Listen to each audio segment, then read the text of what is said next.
Welcome to Josh's Green Garage. So this video is actually a request. It came from a comment, so I decided to make a video for it. The person asking was curious about the 3-point hitch on where the self-tapping screw goes. Well, bolt, I should say. There's a bolt that you got to put in, and they were concerned that their machine didn't have the same holes in the frame for it. So I'm just going to show what this one has.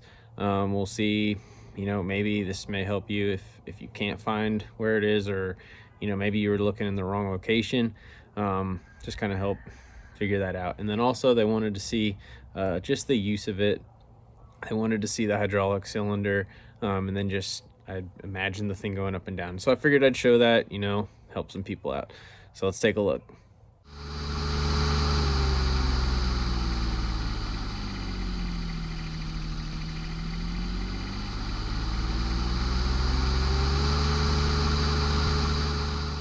We'll start out this view so you can kind of get an idea of where we're at. So for this self-tapping bolt, we're going to start here on the left side rear of the tractor. Of course, we're working with the 3-point hitch, so the back.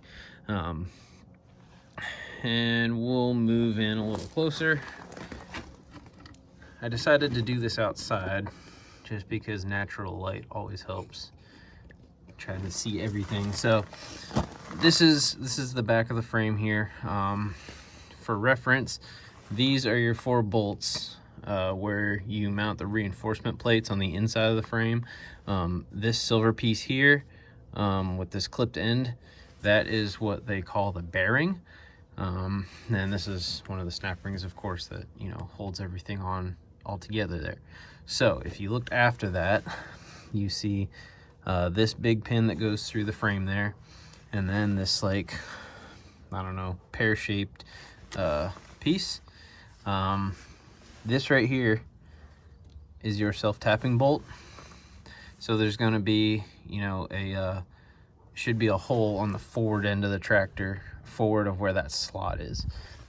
That slot is essentially where your depth stop pin goes through. So if you look right here, this is your depth stop adjustment. Oh, hit my camera. So that you can adjust so that, say you're plowing, you only want your plow to go down so deep, you can adjust that, and your 3-point will only lower as much as that allows.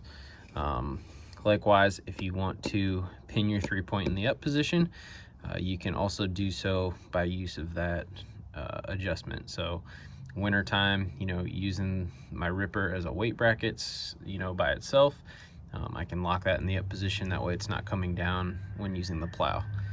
But anyway, that weight adjustment goes into there.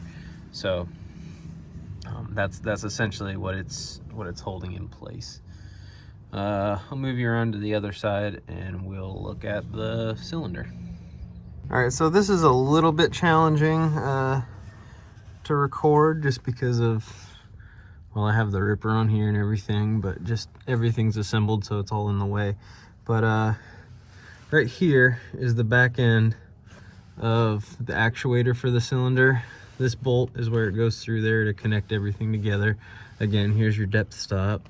Your cylinder end, see if I can get, so right there obviously is the cylinder.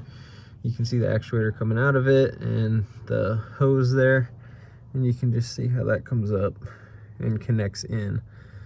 So essentially the way you see it here is a reverse of how these are installed at the factory. At the factory, this cylinder is installed the other way, and when you put the 3-point on, you're just pretty much flipping it around.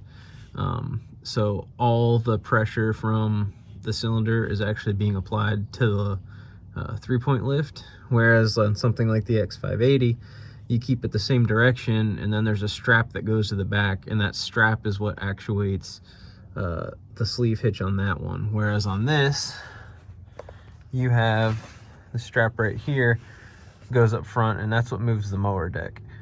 So that's how this one works. I think it seems like it's going to be a much better setup. I can definitely lift a lot more with this 3-point setup as opposed to the sleeve hitch setup. So we'll just see. I'm hoping I won't have any issues with the mower deck lift or anything like that. I really wish that strap would have been a bit thicker, but I feel like if something was going to be designed to meet the weight requirements, they would definitely do it right on the 700 series. So I think it'll be all right. So yeah, that's best I can show you of the piston. I guess now I'll see if I can figure out a way to show you how this thing works.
Hopefully this answered any questions.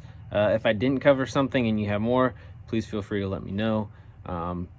Hey, if you didn't have a question and you just enjoyed seeing this thing work, great. This hitch does seem like it's going to work pretty good. Shortly here, I'll be able to do some box blading with it, so I'm pretty excited about that. So I'll definitely have videos coming with that.